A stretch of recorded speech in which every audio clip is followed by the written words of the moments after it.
ధర్మపీఠం కార్యక్రమానికి తిరిగి స్వాగతం. హిందూ పండగల విషయంలో ఎందుకు ఆంక్షలు అనే ప్రశ్న ఇప్పుడు హిందూ సమాజం వేస్తోంది. పలు సందర్భాల్లో ముఖ్యంగా వినాయక చవితి సందర్భంగా ఆయా ప్రాంతాల్లో వినాయక మంటపాల విషయంలో పర్మిషన్ల దగ్గర నుంచి వినాయక నిమజ్జనాల వరకు ప్రతి అంశాన్ని ఒక వివాదాస్పదం చేసే పరిస్థితులు ఉన్నాయని ఇటు భాగ్యనగర గణేశోత్సవ సమితి పదే పదే చెప్తూ ఉంటుంది. అటు పండగలు వచ్చినప్పుడు ముఖ్యంగా హోలీకి సంబంధించి కృత్రిమ రంగులు వాడకూడదు, సహజ రంగులనే వాడాలని చెప్పేది.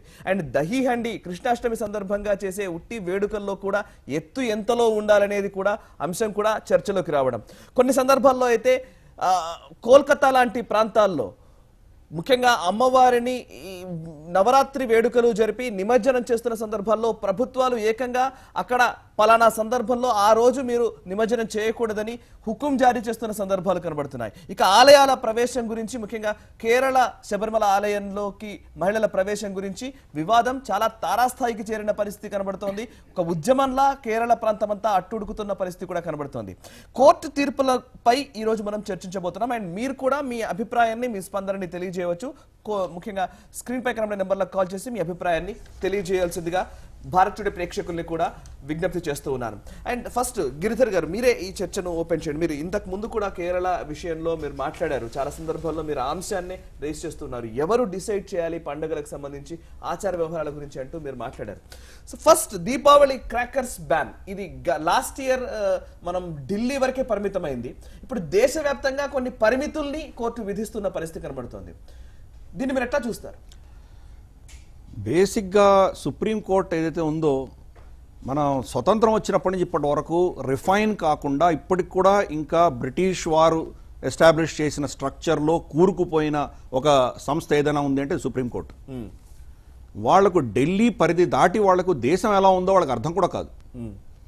అక్కడ కూర్చొని వాళ్ళు ఎక్కడో అక్కడ ఉన్న గ్రౌండ్ లెవెల్ రియాలిటీస్ తెలియకుండా వాళ్ళు జడ్జిమెంట్స్ పాస్ చేస్తుంటారు. ఇదివరకు చాలా చేశారు. అలాగే వాళ్ళు పాస్ చేసిన ప్రతి జడ్జిమెంట్ని ఇంప్లిమెంట్ చేయగలరా లేదా అన్న దానికి కూడా వాళ్ళకు తెలియకుండానే వాళ్ళు జడ్జిమెంట్స్ పాస్ చేస్తుంటారు. సుప్రీంకోర్టు పాస్ చేసిన జడ్జిమెంట్స్లో ఎన్నో జడ్జిమెంట్స్ అసలు ఇంప్లిమెంటే కాలేదు ఇంతవరకు. అంటే వారి గౌరవం ఏం మిగిలింది అక్కడ? ఇప్పుడు ఇది కూడా చూడండి, వాళ్ళు ఏదో ఆంక్షలు పెట్టారు 2 గంటలని. దేశమంతా మీరు అంత పోలీసింగ్ చేయగలరా? దేశమంతా మీరు ఏదో ఒక పట్టణంలో ఒక ఏరియాలో కొంతమంది మీకు సపోర్ట్ చేయాలనుకున్న ఒక పోలీసు యంత్రాంగం మాత్రమే చేయగలదు. కానీ మనకు population is to police ratio ఎంత ఉంది మనకు? ఎంతమందిని మీరు పోలీస్ చేయగలరు? పల్లెపల్లెలు వాడవాడని మీరు పోలీస్ చేయగలరా? దేశమంతా ఎక్కడ చేయగలరు మీరు? ఒక సంస్కృతిని మీరు దానికి ఏదో అడ్డంకులు తీసుకురావాలని ప్రయత్నిస్తే అది మీకు ఈ సంస్కృతి గురించి ఏమీ తెలియదని అవగాహన అయిపోయింది. వీళ్ళందరూ కూడాను గత 20-30 ఏళ్లలో కాంగ్రెస్ కమ్యూనిస్ట్ ఒక ఎకో సిస్టంలో పెరిగి పైకి వచ్చి వీళ్ళు సుప్రీంకోర్టులకు చేరిన వ్యక్తులందరూ వీళ్ళు. మనం చూసాము అక్కడ అభిషేక్ మను సింఘ్వి ఒక వీడియో టేప్ మనం చూసాం. ఒక స్త్రీకి జడ్జికి కావాలంటే ఏం చేశాడు ఆయన అంటే, వాళ్ళందరూ పైసలు తీసుకొనో వాళ్ళ దగ్గర ఏదో బెనిఫిట్స్ తీసుకుని వాళ్ళని దీంట్లో పెట్టిన ఉదంతాలు మనకు తెలుసు. చిదంబరం ఈరోజు మామూలు మీరో నేనో ఏదైనా దాంట్లో సగం నష్టం చేసి ఉంటే దేశానికి ఈ పాటికి మనం జైల్లో ఉండేవాళ్ళం. జగన్ని చూడండి ఎన్ని రోజులు జైల్లో పెట్టారు.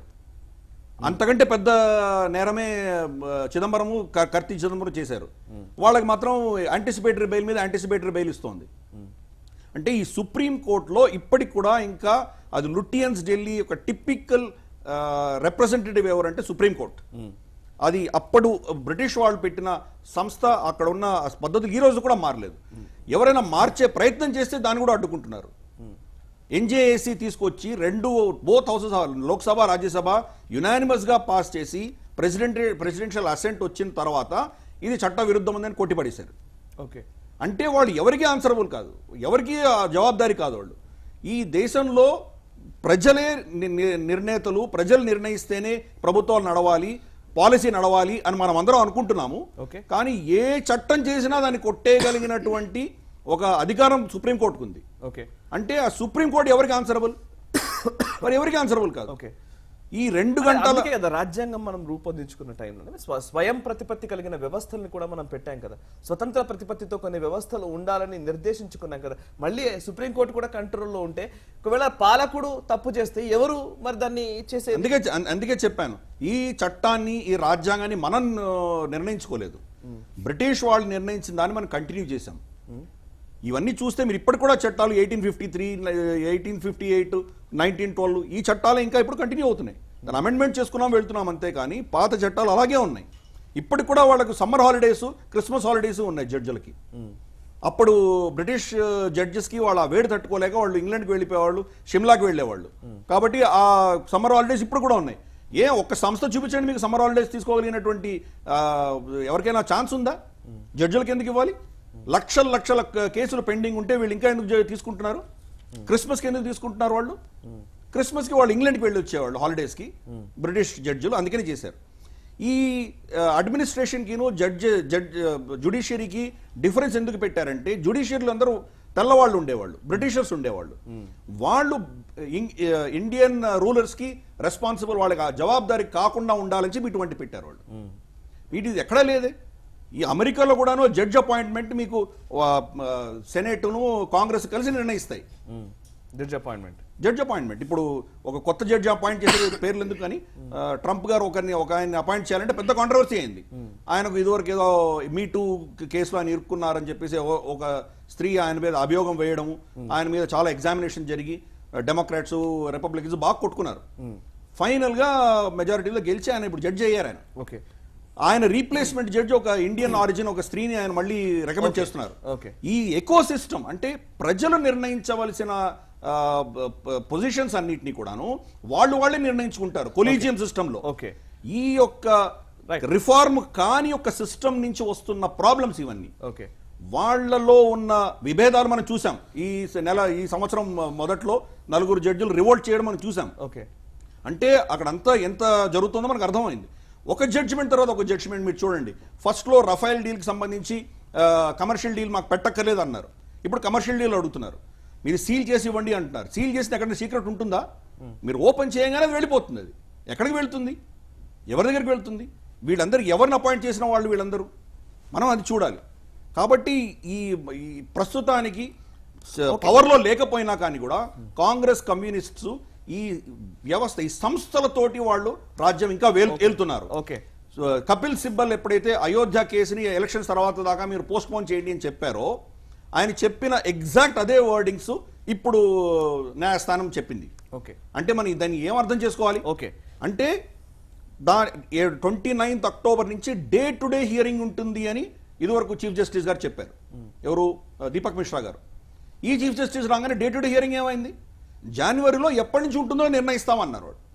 అంటే మీరు చూడండి, ఒక జడ్జిమెంట్ తర్వాత ఒక జడ్జిమెంట్, ఒక జడ్జిమెంట్ తర్వాత ఒక జడ్జిమెంట్, అన్నీ కూడాను ఒక ధర్మానికి వ్యతిరేకంగా, ఇక్కడ ఉన్న మెజారిటీ హిందువులకు వ్యతిరేకంగా వచ్చేలాగు. అదే మీరు అర్బన్ నక్సలైట్స్ అయితే అర్ధరాత్రి మీకు తలుపు ఓపెన్ చేసి వాళ్ళకి బెయిల్ ఇప్పిస్తారు. అంటే ఇదంతా ఒక ఎకో సిస్టమ్ అంతా కూడాను వాళ్ళ కంట్రోల్లోనే ఉంది అని మనం అర్థం చేసుకోవాలి. Okay right. ప్రస్తుతం మనకు రంజిత్ వడియాల గారు కూడా రెస్పాండ్ అవుతారు. రంజిత్ గారు, ఒక సామాజిక కార్యకర్తగా మీరు బ్రేకింగ్ ఇండియా ఫోర్సెస్ గురించి పదే మాట్లాడుతుంటారు కాబట్టి, నేను ఈరోజు పండగల విషయంలో లైక్ నిమజ్జనం అన్నప్పుడు ముఖ్యంగా నీళ్ల కాలుష్యం జరుగుతోందని ఒక మాట రావడం, ఏదైనా సరే ఇప్పుడు క్రాకర్స్ బ్యాన్ అన్నాం అనుకోండి, క్రాకర్స్ కాల్చామనుకోండి ఖచ్చితంగా గాలి కాలుష్యం అనడం, ఇవన్నిటికీ కూడా మూలాధారంగా ఒక పర్యావరణాన్ని సాకుగా చూపే ప్రక్రియ ఈ సమాజంలో ఎక్కువగా జరుగుతుంది. పర్యావరణవేత్తల పేరుతో కావచ్చు, లేకపోతే సామాజిక కార్యకర్తల పేరుతో కావచ్చు, లేదా పెటా లాంటి సంస్థల పేరుతో కావచ్చు.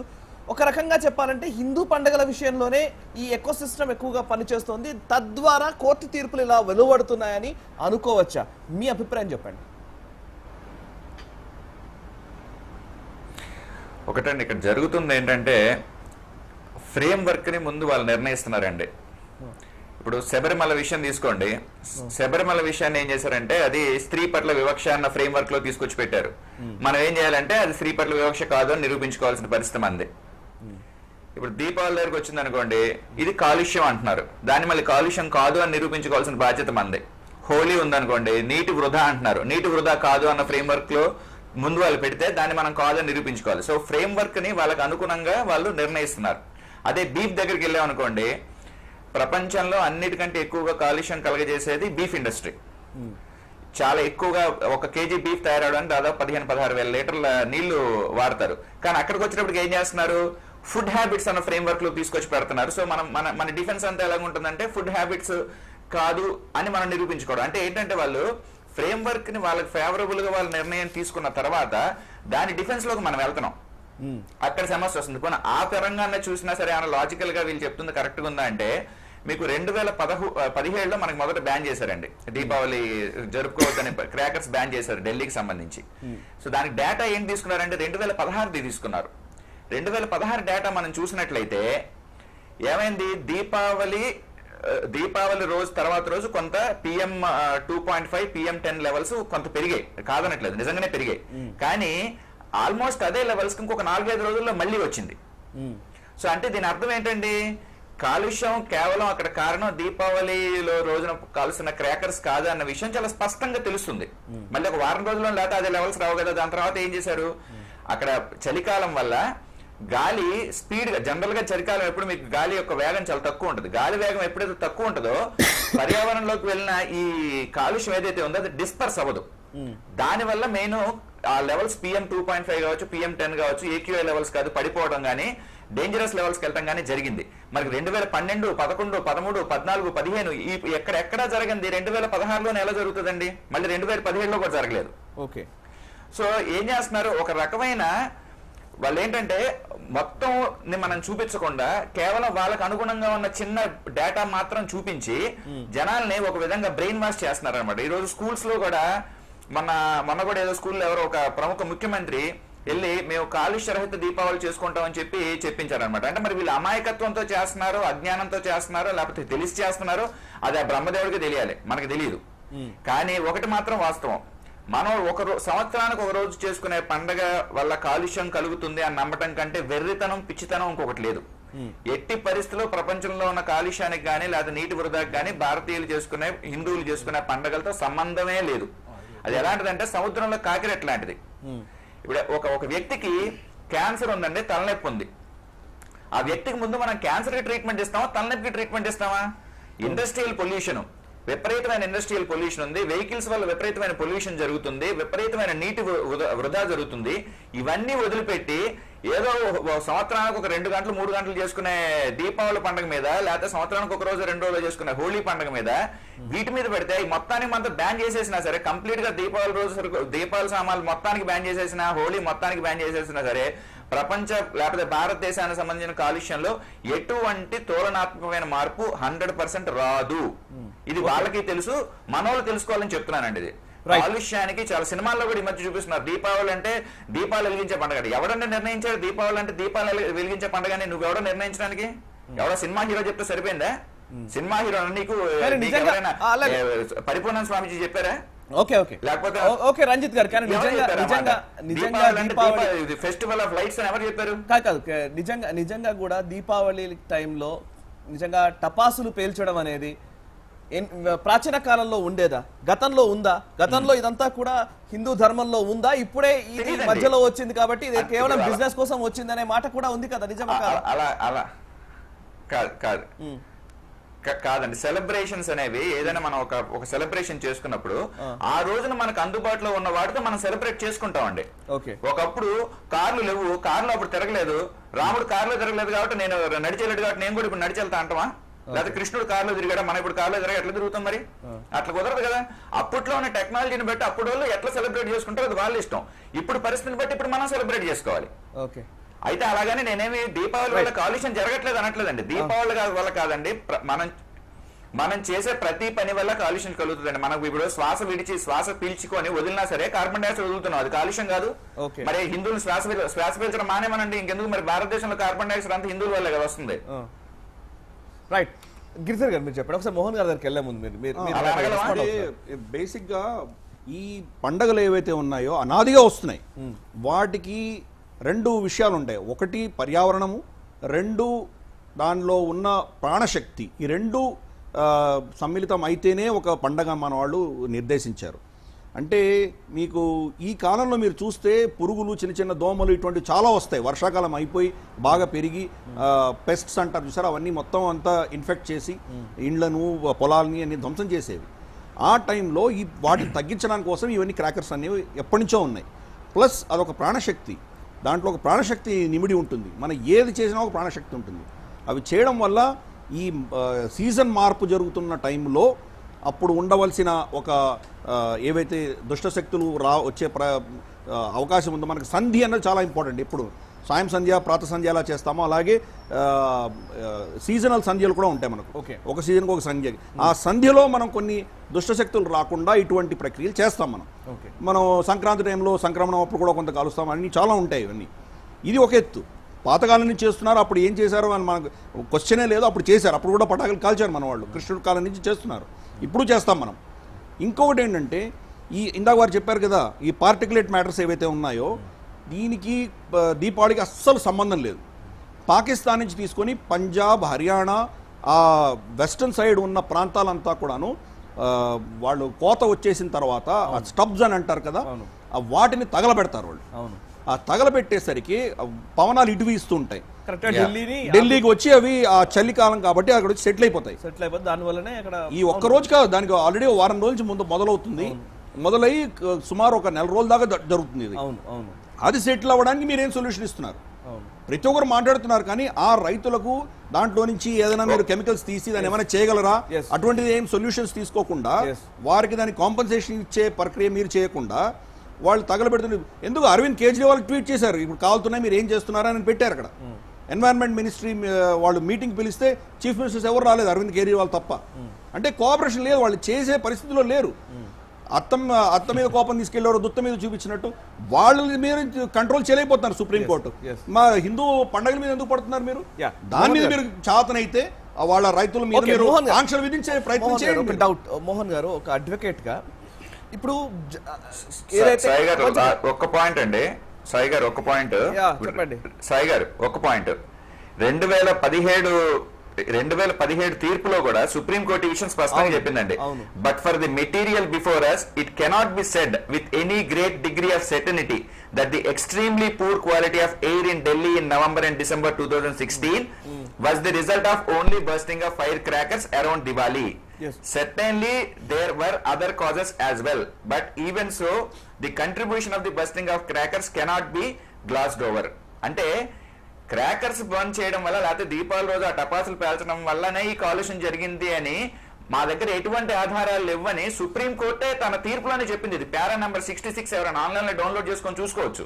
ఓకే, అలాగే డేటా కూడా మనకు అదే సజెస్ట్ చేస్తుంది. ఓకే, సో ఎటువంటి లాజికల్ బేసిస్ కానీ సైంటిఫిక్ బేసిస్ కానీ లేదు ఈ క్లెయిమ్ కి. అంటే దీపావళి వల్ల ఏదో కాలుష్యం పెరిగిపోతుందని నిరూపించే ఎటువంటి ఆధారాలు లేవు. రైట్. ఒక అడ్వకేట్ గా మీరేం చెప్తారు? అంటే కోర్టులు పర్టికులర్ టైంలో పెట్టాలి అనేది వారు చెప్తున్నమాట. ఇప్పుడు రేపు పొద్దున ఏదో పల్లెటూరుల దగ్గర నుంచి ఎక్కడైనా కానీ దీపావళి అనగానే చిన్నపిల్లలందరికీ వేడుక ఏంటంటే క్రాకర్స్. ఒక నెల రోజుల నుంచి కూడా వాళ్ళు ఆ దీపావళి రోజు క్రాకర్స్ కాల్చడం కోసం సమాయత్తం అవుతూ ఉంటారు. సేఫ్ దీపావళి అని చెప్పవచ్చు. సేఫ్గా ఉండండి, కొంచెం మిమ్మల్ని మీరు ప్రొటెక్ట్ చేసుకుంటూ మీరు దీపావళి సెలబ్రేట్ చేసుకోండి అనేది ఇన్ని రోజులు ఉండేది. కానీ మీరు అసలు దీపావళి ఈ టైంలోనే చేసుకోవాలి, లేదా ఇన్ని గంటలు మాత్రమే చేయాలనే ఒక నిబంధన వచ్చింది. అడ్వకేట్గా మీ రెస్పాన్స్ ఏంటి? ఒక విషయం చెప్తానండి. ఇక్కడ ముందు పిటిషనర్స్ ఎవరైనా చూడాలి. పిటిషనర్స్ ఒక 3 పిల్లల ద్వారా వేయించడం జరిగింది. పిటిషనర్స్ ఎక్కడ వాళ్ళని చూడాలి, తెలుస్తుంది. Delhi based petitioners. ఓకే, సరే. ఇందాక గిరిధర్ గారు చెప్పినట్టు వాళ్ళు కన్సిడరేషన్ ఎంతసేపు ఆ ఢిల్లీని ప్రాంతాన్ని తీసుకుంటారు. 100% నేను చెప్తాను, అత్యున్నత న్యాయస్థానాన్ని, ధర్మస్థానాన్ని మనం ఖచ్చితంగా గౌరవించాల్సిందే. యాజ్ అడ్వకేట్ నేనైతే ఖచ్చితంగా గౌరవిస్తాను. కాకపోతే మీరు ఒక కన్సిడరేషన్ తీసుకోవాల్సింది ఏంటంటే, పిటిషనర్స్ అందరూ కూడా ఢిల్లీ బేస్డ్ పిటిషనర్స్. వాళ్ళు వేసిన పిటిషన్ ఏంటి? ఒక పొల్యూషన్ ఫ్రీ సొసైటీని మేము ఎంజాయ్ చేయాలి, ఇట్స్ అవర్ రైట్ అన్న ఉద్దేశంతో వాళ్ళు పిటిషన్ వేయడం జరిగింది. దానికి సంబంధించి పిటిషన్ కూడా అలౌ చేయడం జరిగింది. అయితే ఇక్కడ మీరు ఒక విషయం గమనించాలి. పిటిషన్లో ఏముంది? పొల్యూషన్ ఫ్రీ అని అంటున్నారు. పొల్యూషన్ ఫ్రీ అంటే అదే pollution control board of Delhi పోయినసారి ఇదే ఢిల్లీ హైకోర్టు అడిగినప్పుడు what are the major causes for pollution in Delhi city అన్నప్పుడు వాళ్ళు చెప్పిన రీజన్స్ ఏంటి అంటే, the prime reason motor vehicles నుంచి వస్తున్నటువంటి కాలుష్యం అనేది. అందుకు సంబంధించి అరవింద్ కేజ్రీవాల్ గారు తీసుకోవడం జరిగింది, బాగానే ఉంది. కానీ అది ఎంతవరకు సాల్వ్ అయింది అనేది first question. Second thing, industrialisation చుట్టుపక్కల ఉన్నటువంటి ఇండస్ట్రీ వేస్ట్ కానీ దాని నుంచి వచ్చినటువంటి ఎయిర్ పొల్యూషన్, వాటర్ పొల్యూషన్ వగేరా అదొకటి. ద థర్డ్ రీజన్ వాజ్, మీరు ఇది బాగా మీరు నోట్ చేసుకోవాలి, క్రాప్ బర్నింగ్ అనేది ఒకటి ఉంటుంది. ఏది ఇందాక గిరిధర్ గారు చెప్పినట్టు క్రాప్ బర్నింగ్ ఏదైతే ఉందో అది చుట్టుపక్కల రాష్ట్రాలు కాకుండా ఢిల్లీ మీద కూడా అది యావత్ భారతదేశంలో జరిగే ప్రక్రియ అది.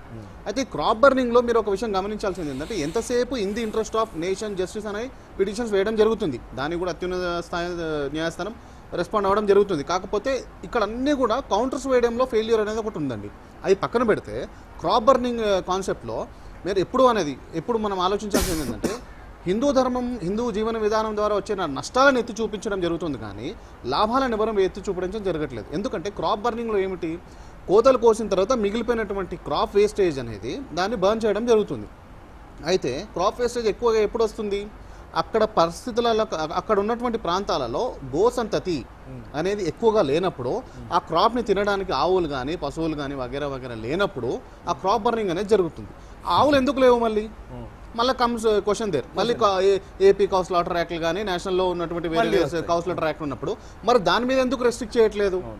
అవే మీరు చేస్తే crop burning is one of the major issue, third most reason for pollution in the national wide. అది ఒక ఢిల్లీ బేస్డ్ కాదండి. ఢిల్లీ బేస్డ్ చేసిన పిటిషన్ అది ఢిల్లీ వరకు కన్సిడర్ చేసి ఉంటే బాగుండేది. అదొకటి. క్రాప్ బర్నింగ్ అనేది మరి కౌస్ కానీ బఫెలోస్ కానీ గోసంతతి ఏదన్నా కానీ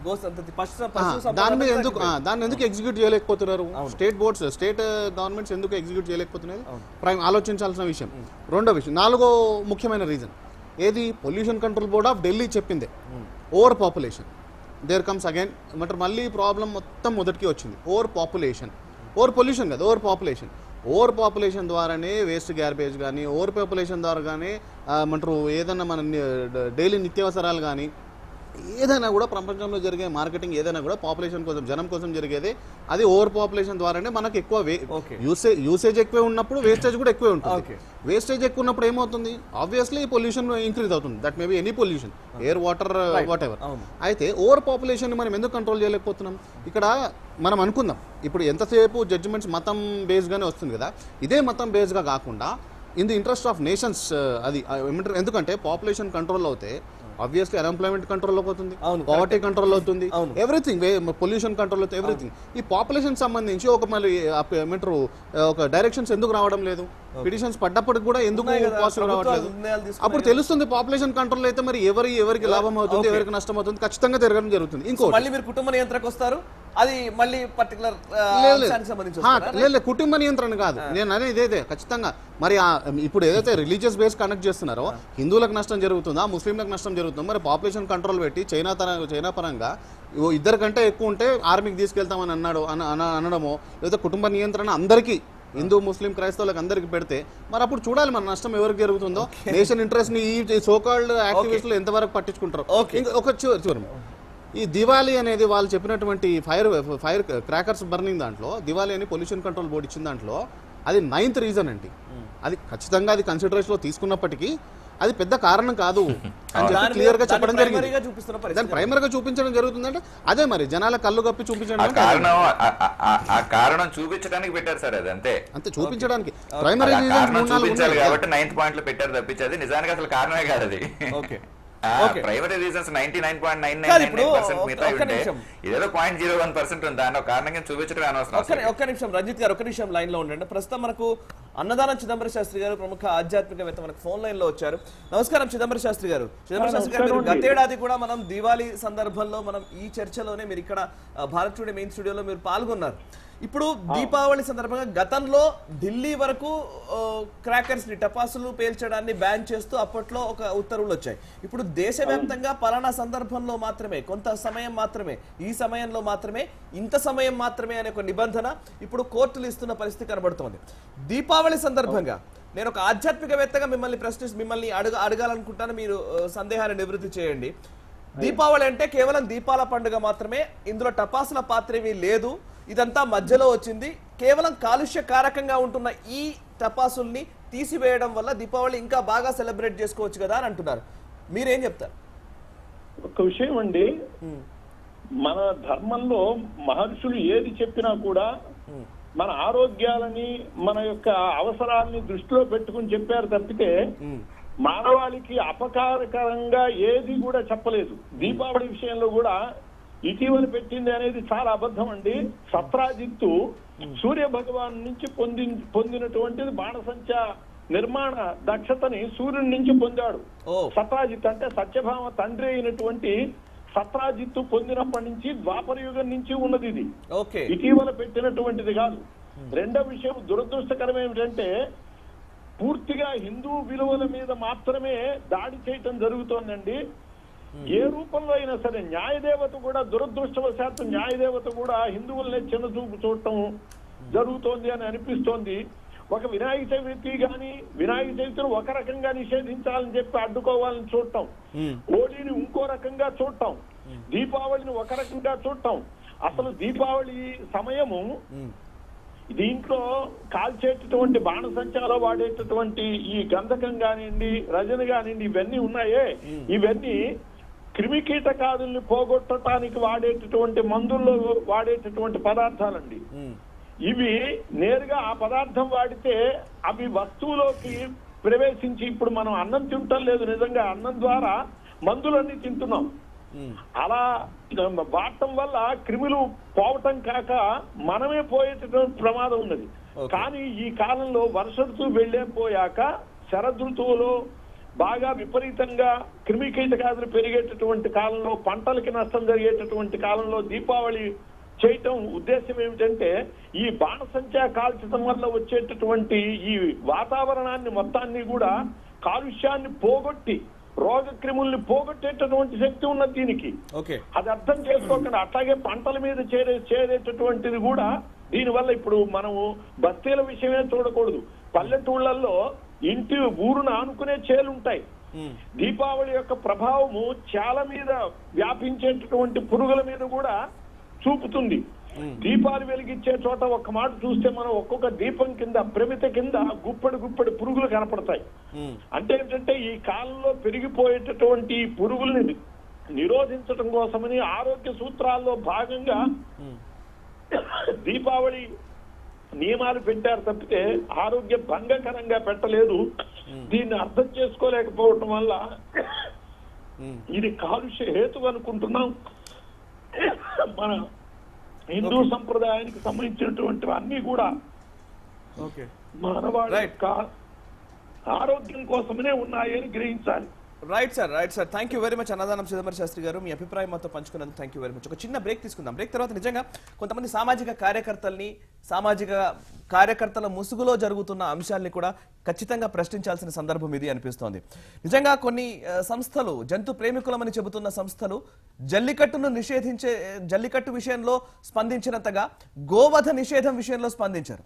నిజంగా పర్యావరణ ప్రేమికులు గాలి కాలుష్యము లేదా నీటి కాలుష్యం అని చెబుతున్న వాళ్ళు ఇండస్ట్రియల్ పొల్యూషన్ విషయంలో, లేకపోతే నిజంగా చాలా అంశాల్లో నిజంగా ఈ మధ్య కాలంలో జరుగుతున్న డెవలప్మెంటల్ అభివృద్ధి పేరుతో జరుగుతున్న అనేక అనర్థాల విషయంలో అంతే స్పందిస్తున్నారా అంటే మాత్రం నిజంగా క్వశ్చన్ మార్క్ గానే కనబడుతోంది. హిందూ పండుగలు వచ్చినప్పుడు మాత్రం ఇవన్నీ కూడా ఫ్లేరప్ అవుతున్నాయి. దాని గురించి మీడియాలో కూడా అదే కథనాలు వస్తున్న పరిస్థితి కనబడుతుంది. ఒక చిన్న మనకు నిజామాబాద్ నుంచి కాలర్ ఉన్నారు. రామారావు గారు, మీ అభిప్రాయం చెప్పండి. రామారావు గారు. అవును, చెప్పండి సార్, మీ అభిప్రాయం ఏంటి? నా పేరు బిర్లా రామారావు, అడ్వకేట్ సార్. చెప్పండి. నా పేరు బిర్లా రామారావు సార్, నేను న్యాయవాదిని ఇక్కడ. చెప్పండి రామారావు గారు. ఏం లేదు సార్, అక్కడ ఈ దీపావళి టపాకాయల గురించి మనం చర్చిస్తున్నాము. ఆ సందర్భంగా నేనేమంటున్నానంటే సుప్రీంకోర్టులో ఈ విషయాల గురించి వేస్తున్నది నాస్తికుల లేకుంటే ప్రజా సంఘాల? నాస్తికుల గురించి మాట్లాడే విషయాలుంటే మన హిందువులు ఎందుకు దాన్ని వ్యతిరేకించరాదు? నాస్తికుల గురించి ఎందుకు చర్చించరాదు? మరి ఆ నాస్తికులు ఎంతమంది ఉన్నారు? మన మనోభావాలను ఎందుకు దెబ్బతీస్తున్నారు? మరి ఆ మనోభావాలను దెబ్బతీసేటప్పుడు ఈ ముస్లింస్ ఇప్పుడు ఇందాక మన గొర్రెలను ఆవులను వాళ్ళను కూడా మన ఆవులను చంపే మాదిరిగా వాళ్ళని కూడా నీళ్లు పొల్యూషన్ ఖరాబ్ అవుతుందని చెప్పేసి వాళ్ళు కొందరు సుప్రీంకోర్టులో వేశారు. అదే మాదిరిగా అదే చర్చిస్తున్న సందర్భంలో నేను ఫోన్ చేశాను. మరి మన వాళ్ళు ఎందుకు దాని విషయంలో మనం ఒక రిట్టు అవి ఎందుకు వేయకూడదు? మంచి పాయింట్ రేస్ చేశారు. Thank you. మంచి పాయింట్ రేస్ చేశారు రామారావు గారు. Thank you very much. ఒక అడ్వకేట్ గా మీరు చెప్పిన మాటని ఖచ్చితంగా చర్చించాలి. గిరిధర్ గారు, ఇప్పుడు నిజంగా ఆయన అడిగిన పాయింట్ ఏంటంటే ఎవరు ఈ పిటిషన్లు వేస్తున్నారు, ఎవరు ఈ పండగల విషయంలో ఇబ్బంది ఉందని అడుగుతున్నారు. ఇక్కడ అందరూ అడుగుతున్న ప్రశ్న. ఈవెన్ కేరళ ఆలయంలో మహిళల ప్రవేశం గురించి మాట్లాడిన వ్యక్తులు నిజంగా భక్తులు కాదు. నిజంగా వారికి శబరిమల అయ్యప్ప స్వామి మీద ఒక నమ్మకము లేదా విశ్వాసం అనేది లేదు. అది తెలిసిపోతుంది కూడా. అటు కేరళలోనే ముఖ్యంగా తమిళనాడులో మధురై ఆలయంలో ఏనుగుల్ని వినియోగిస్తూ అక్కడ సేవా కార్యక్రమాలు గత చాలా సంవత్సరాల నుంచి దశాబ్దాలు శతాబ్దాల కాలంగా జరుగుతున్న ఒక క్రతువుకు సంబంధించి పిటిషన్ వేసిన వ్యక్తి ఇంకో మతానికి చెందినవాడు. దాని గురించి మాట్లాడుతున్నారని, ముఖ్యంగా ఏనుగుల్ని హింసిస్తున్నారనే ఒక మాటను రేజ్ చేస్తూ ఉన్నారు. ఎవరు ఇట్లాంటి కుట్రలకు పాల్పడుతున్నారు, ఎవరు ఈ పిటిషన్లు వేస్తున్నారు, నిజంగా సమర్థవంతమైన వాదన వినిపించాల్సింది ఎవరు? ప్రభుత్వాలు కూడా సీతకన్నేసినట్టుగానే మాట్లాడుతున్న పరిస్థితి కనబడుతోంది కదా. ప్రభుత్వాలు కూడా ఇప్పుడు ఈవెన్ క్రాకర్స్ బ్యాన్ అన్నారు అనుకోండి, లేదు ప్రభుత్వం రివ్యూ పిటిషన్ ఖచ్చితంగా లేదు వేయాల్సిందే, ఇది హిందూ ఆచారాల్ని కాపాడాల్సిన బాధ్యత ఉంది అని ఎందుకు చెప్పట్లేదు? తప్పకుండా ప్రభుత్వాలు చాలా విఫలమయ్యాయి దీంట్లో. కాంగ్రెస్ కావచ్చు, బీజేపీ కావచ్చు, అన్ని ప్రభుత్వాలు హిందువులకు వివక్షత చూపించారని మనం ఎక్కడ కూడా నిస్సందేహంగా చెప్పచ్చు. బీజేపీ ప్రభుత్వం చేయవలసిన వాళ్ళ మీద చాలా ఆశలు పెట్టుకున్నాము, వాళ్ళు కూడా ఈ ఇష్యూలో వాళ్ళు చేయలేకపోయారు. ఇది తీసుకోండి, మీరు ఆలయాల గవర్నమెంట్ కంట్రోల్ తీసుకోండి. పిటిషన్ సుప్రీంకోర్టులో ఉంది, దాన్ని అడ్జర్న్మెంట్ మీద అడ్జర్న్మెంట్ వేస్తున్నారు, దానికి డేట్ ఇవ్వట్లేదు వాళ్ళు. అంటే అది అర్జెన్సీ కాదా? ఎన్ని కోట్ల వేల కోట్లు దోచుకుంటున్నారు, ఎన్ని భూములు అన్యాక్రాంతం అవుతున్నాయి, వాటి గురించి ఎవరు పట్టించుకోరా? అయోధ్య 100 సంవత్సరాలకు పైబడి అది నడుస్తుంటే దాన్ని మీరు దాని సొల్యూషన్ మీరు ఇవ్వరా? దానికి అది మీకు పట్టదా? అంటే ఇమ్మీడియట్గా మీ ఇంటి ముందర మీకు పొల్యూషన్ వచ్చి మీకు ఆ రోజు ఊపిరి తీసుకోవడం కష్టమైంది కాబట్టి మీరు జడ్జిమెంట్ పాస్ చేస్తున్నారు. ఇప్పుడు ఇందాక వారు చెప్పారు సుప్రీంకోర్టుని గౌరవించాలని. సుప్రీంకోర్టుని గౌరవించాలి కానీ విభేదించవచ్చు. విభేదించడం అనేది వాళ్ళని అగౌరవపరచడం కాదు. వాళ్ళు చేస్తున్నది తప్పు అని మనం అన్నప్పుడు అది అగౌరవం కాదు, గౌరవం ఇస్తూనే మీరు చేసిన తప్పు అని మనం చెప్తున్నాము. సుప్రీంకోర్టు యొక్క వ్యవహారంలో వాళ్ళు చేస్తున్నది తప్పు. ఈ దేశం యొక్క ఉనికి ఏదైతే ఉందో దాంట్లో ఉన్న కోర్ ధర్మానికి కట్టుబడి ఉన్న ఒక మన లైఫ్ స్టైల్ ఏదైతే ఉందో దాన్ని వాళ్ళు అర్థం చేసుకోకుండా వాళ్ళు నిర్ణయాలు ఇస్తున్నారు. మిగతా మతాలకు సంబంధించి వాటి గురించి వాళ్ళు దాటేస్తున్నారు. వాళ్ళు ఈవెన్ ట్రిపుల్ తలాకి వాళ్ళు జడ్జిమెంట్ ఇవ్వలేదు. వాళ్ళు కొన్ని రోజులు సస్పెండ్ చేసి వదిలేశారు అంతే, కానీ గవర్నమెంట్ డిసైడ్ చేసుకోమన్నారు. వాళ్ళు ఖురాన్ పిటిషన్ వేస్తే ఇది మతానికి సంబంధించింది కొట్టిపడేశారు వాళ్ళు. మన ఉమెన్స్ ఎంట్రీకి చూస్తేనేమో మాస్క్లో అది కొట్టిపడేశారు వాళ్ళు. సో మనం డెఫినెట్గా మనం అర్థం చేసుకోవచ్చు, మనకు జడ్జిమెంట్స్ వస్తున్నాయి కానీ జస్టిస్ రావట్లేదని మనం అర్థం చేసుకోవాలి. ఇప్పుడున్న పరిస్థితి అది. ఇదే మీరు వేరే దేశాల్లో చూడండి, హార్స్ రేసింగ్ జరగట్లా, మీరు హార్స్ రేసింగ్ ఎందుకు బ్యాన్ చేయలేదు?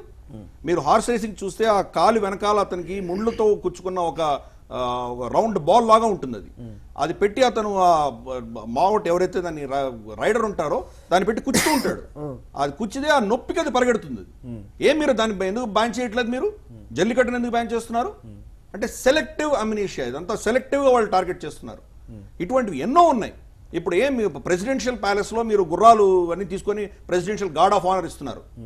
గుర్రాలన్నీ మీరు ట్రైనింగ్ ఇవ్వకుండానే అంత కరెక్ట్ గా నిలబడ్డాయి. అవి వాటిని ఎంత మీరు హింసించుంటే ట్రైనింగ్ అయి ఉండేవి. మీరు చెప్పిన ఇంకొక పాయింట్ కూడా ఉంది సార్, జల్లికట్టును బ్యాన్ చేయాలని నినదించిన పెట్టాలంటి సంస్థలు కావచ్చు, కొన్ని జంతు ప్రేమికులు అని చెప్తున్న వాళ్ళు కావచ్చు, అండ్ ఇప్పుడు సేవ్ టైగర్ అని నినాదం చేస్తున్నారు, కానీ సేవ్ కవ్ అని మాత్రం ఎవరు అనరు. అంతే. ఇక్కడికి వచ్చేసరికి మాత్రం ఇది మతానికి సంబంధించింది, ఆహారపు అలవాట్లు ఎవరి ఆహారపు అలవాట్లు వాళ్ళే అంటారు. ఇప్పుడు న్యూఢిల్లీ ఎయిర్పోర్ట్ ఎదురుగా పెద్ద బ్యానర్ పెట్టింది పేట, మీకు తెలుసో తెలీదు. ఈ ఏనుగులని వాళ్ళు 4 సైడ్ నుంచి కొడుతున్న ఫోటో పెట్టి, మీరు ఇక్కడ కనుక మీ కోటల్లో వెళ్ళినా మీరు ఏనుగుల మీద ఎలిఫెంట్ రైడ్ చేయకండి అని పెట్టింది. లేటెస్ట్ గా ఈ మధ్య లేటెస్ట్ ఒక 2-3 రోజుల క్రితం పెట్టారు. టూరిస్టులు, ఫారిన్ టూరిస్టులు ఆ ఏనుగుల పైన విహారం చేసే దాంట్లోకి వెళ్ళకూడదు అని పెట్టారు. సో ఇది ఒక భయంకరమైన కుట్ర ఒక హిందూ ధర్మాన్ని మీద జరుగుతోంది. అది ఎన్జిఓలు చేస్తున్నాయి, పార్టీలు వాటికి మద్దతు ఇస్తున్నారు, అలాగే వీటికి ఒత్తాసు పలుకుతున్న న్యాయ వ్యవస్థ కూడా, ఈవెన్ సమాజం కూడా అలాగే ఆలోచిస్తోంది. ఈవెన్ సమాజంలో కూడా ఒక మార్పు రావాల్సిన అవసరం ఉందా? సమాజాన్ని వీళ్ళు స్లో పాయిజన్ తోటి వాళ్ళ దృష్టిలో ఆలోచించేలా చేస్తున్నారు వాళ్ళు. ఇప్పుడు చిన్న పిల్లలకి మీరు గ్రీన్ గణపతి అని, ఎన్వైరన్మెంటల్ ఫ్రెండ్ గణపతి అని, గ్రీన్ దీపావళి అని, వాటర్లెస్ హోలీ అని మీరు మొదలు పెడితే చిన్నపిల్లవాడు వాళ్ళకి ఏమర్థం అవుతుంది? వాళ్ళకి ఎన్వైరన్మెంట్ నాశనం అయిపోతుంది, మీరు అలా చేయాలని చిన్నప్పటి నుంచి చెప్తే 5 ఏళ్ళు 6 ఏళ్ళు 10 ఏళ్ళు దాటంగానే వాడికి అదే నమ్ముతాడు వాడు. మనం నిజంగా దాంట్లో correct. మనం చూసాం ఇప్పుడు కార్గిల్ లో షహీద్ బలిదానం ఇచ్చిన ఒక సైనికుడి కూతురు ఆమె ప్లెకార్డ్స్ పెట్టి పాకిస్తాన్ చంపలేదు యుద్ధం చంపింది అని బోర్డులు పెట్టింది ఆవిడ. అంటే ఆవిడ చిన్నప్పటి నుంచి పిల్లలుగా ఉన్నప్పటి నుంచి గ్రూమ్ చేసి ఆ మనసుని మార్చేశారు. మార్చేయడంతో మనకు ఒక తరమంతా కూడాను అదే కరెక్ట్ అదే సత్యం అని నమ్మే పరిస్థితిలో వస్తున్నారు. వాళ్లకు హిందూ ధర్మం మీద ఎక్స్పోజర్ అంటూ లేకుండా పోయింది. తల్లిదండ్రులకు తెలియదు, తెలిసినా వాళ్ళకి టైం లేదు. వాళ్ళు కాలేజీలో వాళ్ళ ఆఫీసులో వాళ్ళ దాంట్లోనే బిజీగా ఉన్నారు. వచ్చి ఇంటికి వచ్చి చెప్పేవాళ్ళు లేరు. ఇది వరకు పెద్దవాళ్ళు ఉండేవాళ్ళు, తాతలు అమ్మమ్మలు అవ్వలు ఉండేవాళ్ళు. ఇప్పుడు ఒక యూనిపోలార్ ఫ్యామిలీ సింగిల్ ఫ్యామిలీస్ అయిపోయేసరికి, ఉమ్మడి కుటుంబాలు లేకపోయేసరికి ఈ హిందూ మతంలో ఉన్న ఒక గొప్పతనాన్ని ఔన్నత్యాన్ని చెప్పే నాథుడు లేకుండా తయారైంది. దానితోటి సమాజంలో ఒక విధమైన గ్లాని కలుగుతోంది. దాన్ని ఆసరాగా చేసుకుని ఈ శక్తులన్నీ కూడా ప్రవేశిస్తున్నాయి. దానికి మద్దతుగా ఈ బ్రిటిష్ కొలోనియల్ స్ట్రక్చర్ నుంచి ఇంకా విడిపోయినటువంటి ఒక న్యాయ వ్యవస్థ కూడా వాళ్ళకి మద్దతుగా నిలిచింది. Yeah correct. మోహన్ గారు, మీరు ఇందాక మంచి పాయింట్ మాట్లాడారు. మన హిందూ ధర్మంలో ఉన్న నెగటివ్స్ ని ఎత్తి చూపే ప్రయత్నాలు ఎక్కువగా జరుగుతున్నాయి, డిఫెన్సివ్ మెకానిజంలో మాత్రమే మనం ఉన్నాం. అండ్ నిజంగా దీంట్లో ఉన్న గొప్పతనాన్ని తెలియజెప్పే ప్రయత్నము జరగట్లేదు అని మీరు చెప్తున్నారు. ఒక అడ్వకేట్ గా ఫస్ట్ ఇప్పుడు ఇట్లాంటి తీర్పులు వచ్చినప్పుడు కానీ ఇట్లాంటి చర్చలు వచ్చినప్పుడు కానీ నిజంగా దాంట్లో ఉన్న గొప్పతనం గురించి, హిందూ ధర్మంలో పండగల్లో ఆచారాల్లో వ్యవహారాల్లో ఉన్న గొప్పతనం గురించి ఎవరు వాదించాలి, ఎందుకు వాదించట్లేదు, ఎలా ఈ కోర్టు తీర్పుల విషయంలో సమాజం స్పందించాల్సి ఉంటుంది?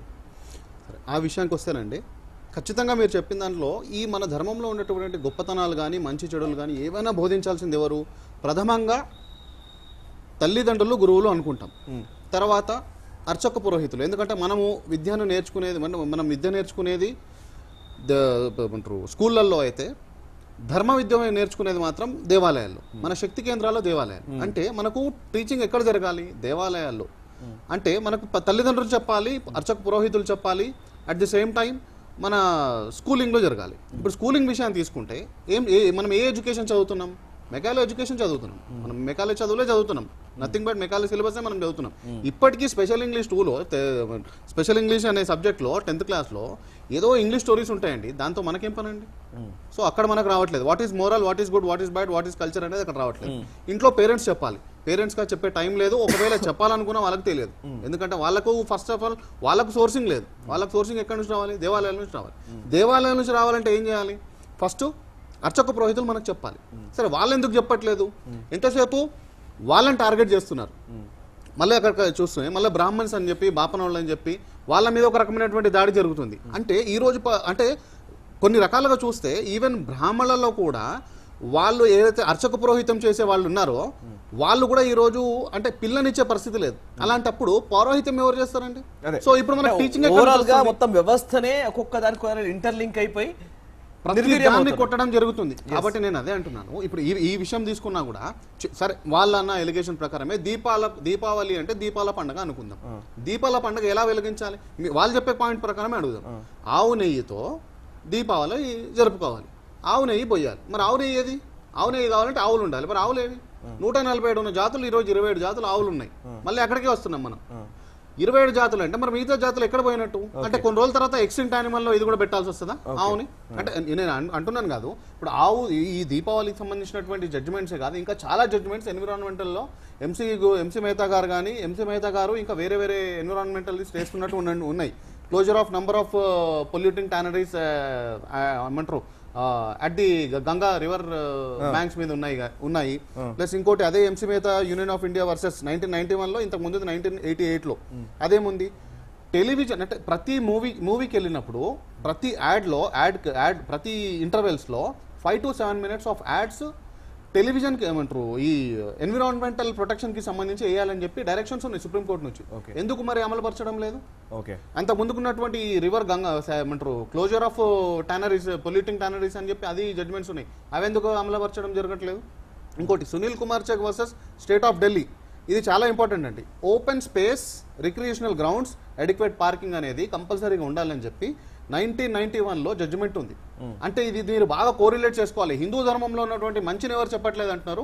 ఒక మాటగా చెప్తాను, ఒకప్పుడు రాజుల కాలంలో కూడా గోచర భూములు అనేవి ఉండేవి. గోచర భూములు ఉండడం వల్ల గోవు సంతతి కాపాడబడేది. గోవు సంతతి కాపాడబడడం వల్ల గోవు నుంచి వచ్చేటువంటి సబ్ ప్రొడక్ట్స్ అనేటివి ఆవు పాలు, పెరుగు, నెయ్యి, తేనె అంటున్నా, ఆవు పాలు, పెరుగు, నెయ్యి, ఇంకా పంచగవ్యాలు, ఇంకా ఈ కౌడంగ్ ఏదైతే ఉంటుందో కౌడంగ్ నుంచి వచ్చేటటువంటి అంటే పిడకల నుంచి పిడకల నుంచి వచ్చేటటువంటి వాటితో మళ్ళీ ఎన్నో అంటే చెట్ల బదులు అంటే డిఫారెస్టేషన్ బదులు పిడకల్ని వాడి ఫారెస్టేషన్ ని కాపాడేవాళ్ళు. ఇప్పుడు కూడా తీసుకుంటే మీరు రైట్ ఇవన్నీ అంటే ఇప్పుడు ఒక్కదానికి ఇంటర్లింక్ అయిపోయిన అంశాలు సార్. అవును, అన్నిటినీ కలిపి మనం చూడాల్సిన అవసరం కనబడుతోంది. రైట్, కంక్లూడ్ చేద్దాం లాస్ట్ పాయింట్. ఒకసారి రంజిత్ గారు మీరు కంక్లూడ్ చేయండి. ఈ వ్యవస్థలో అనేక గొప్ప విషయాలు ఉన్నాయి, విజ్ఞానము ఉంది. విజ్ఞానం వెళ్ళకపోగా ఇందాక గిరిధర్ గారు అండ్ మోహన్ గారు చెప్తున్న అంశం, స్కూళ్లలో ఈ మధ్య కాలంలో ఎక్కువగా ఎటువంటి చర్చ జరుగుతోందంటే హిందూ పండగ ఏదొచ్చినా ఒక కొత్త నెరేటివ్ని క్రియేట్ చేస్తూ ఉన్నారు. ఏ పండగ అయినా సరే, ఏ ఆచారమైనా, ఏ వ్యవహారమైనా సరే ఒక కొత్త నెరేటివ్. అంటే మీరు చేస్తున్న విధానం కరెక్ట్ కాదు, ఇలా చేయండి అని చెప్పే ప్రయత్నం జరుగుతోంది. దీపమైనా సరే అన్ని ప్లేసుల్లో దీపం పెట్టడం. మొన్న ఈ మధ్య అయ్యప్ప దీక్షలకు సంబంధించి కూడా ఒక మాట మీరు చూసే ఉంటారు, సోషల్ మీడియాలో వైరల్ అయిన అంశం ఏంటంటే దీక్ష కోసం పెట్టే ఖర్చు మీరు అయ్యప్ప అక్కడ కేరళలో వరద బాధితుల కోసం ఖర్చు పెట్టండి అని. ఏదైనా ఇదేంటి పుష్కరాలు వచ్చాయంటే పుష్కరాల్లో మీరు ఆ నీళ్లను కలుషితం చేస్తూ ఉన్నారు, దాని బదులు మీరు దానికి ఖర్చు పెట్టండి అని. ఇట్లాంటి వింత వాదనలు ఎక్కువగా ప్రొజెక్ట్ చేస్తూ ఉన్నారు, ప్రమోట్ చేస్తూ ఉన్నారు. దీన్ని ఎలా ఆపగలం, ఎలా ప్రజల్ని చైతన్యవంతం చేయగలం? కంక్లూడ్ చేయండి. ఒకటండి, ఇప్పుడు గిరిధర్ గారు చాలా ముఖ్యమైన కీలకమైన విషయం ఒకటి చెప్పారండి. మొత్తం ఆయన చెప్పిన దానికి మొత్తం కనుక మనం చూస్తే వ్యవస్థల నియంత్రణ మన చేతుల్లో లేదు, దేశానికి ధర్మానికి వ్యతిరేకంగా ఉన్న వ్యక్తుల చేతుల్లో వ్యవస్థలు ఉన్నాయి. కీలకమైన సమస్య అదండి. ఆ సమస్యను పరిష్కరిస్తే మిగతా అన్ని ఆటోమేటిక్గా పరిష్కారం అయిపోతాయి. రెండో పాయింట్, మీరు అడిగిన దానికి సమాధానం ఏంటంటే, ఇప్పుడు ఉదాహరణకి మనం దీపావళి సంగతి తీసుకుందామండి. ఇప్పుడు దీపావళి రోజు టపాసులు కాల్చడం మానేసి మనం దీపాలు వెలిగించడం మొదలెట్టాం. అప్పుడు నెక్స్ట్ ఆర్గ్యుమెంట్ ఏమొస్తుందంటే, ఎందుకంటే నూనె చాలా వరకు మనం ఇప్పుడు ఆయన అన్నట్టు మొదటి పాయింట్ ఏంటంటే ఆవు నెయ్యి లేదు, రెండో పాయింట్ నూనెతో వెలిగించాలి. నూనెతో వెలిగిస్తే నూనె ఎక్కడి నుంచి వస్తుందండి? చాలా వరకు నూనె మనం విదేశాల నుంచి దిగుమతి చేసుకుంటున్నాం కాబట్టి నెక్స్ట్ ఏమంటారంటే దీపావళి రోజు నూనె ఇంత మనం దిగుమతి చేసుకుంటున్నాం, దీనివల్ల ఫారెక్స్ రిజర్వ్స్ ఇంతగానో తగ్గిపోతున్నాయని చెప్తారండి. రెండు, దీపావళి రోజు మనం శుభ్రంగా స్వీట్లు చేసుకొని తింటే సరిపోతే ఎందుకు దీపాలు వెలిగించడం అనవసరం అంటే, సరే ఫోన్లో దీపాలు వెలిగించడం కూడా మానేసాం, స్వీట్లు తింటాం మొదలెట్టాం. స్వీట్లు తింటాం వల్ల నష్టాలు ఇవి ఉంటాయి అని చెప్పి దాని గురించి మాట్లాడతారు. పోనీ స్వీట్లు తింటాం కూడా మానేసాం, కొత్త బట్టలు వేసుకుంటున్నాం. కొత్త బట్టలు వేసుకోవడం వల్ల కేవలం దీపావళి రోజు ఇంత షాపింగ్ జరుగుతుంది, దీనివల్ల ఎన్ని కొత్త బట్టలు చేస్తున్నారు, ఈ కొత్త బట్టల వల్ల ఇండస్ట్రీస్ లో ఎంత పొల్యూషన్ వస్తుందని చెప్తారు. అంటే మనిషి బ్రతికుండి చేసే ప్రతి పని వల్ల పొల్యూషన్ జరిగి తీరుతుందండి. ఒకటే పరిష్కారం, చంపేసి పూడ్చిపెట్టేయండి అందుకు హిందువులు అందరినీ, దరిద్రం వదిలిపోతే ఏ పొల్యూషన్ ఉండదు. ఏం చేసినా పొల్యూషన్ ఉంటుందండి. పొల్యూషన్ చేయకుండా మనం ఏ పని చేయలేము.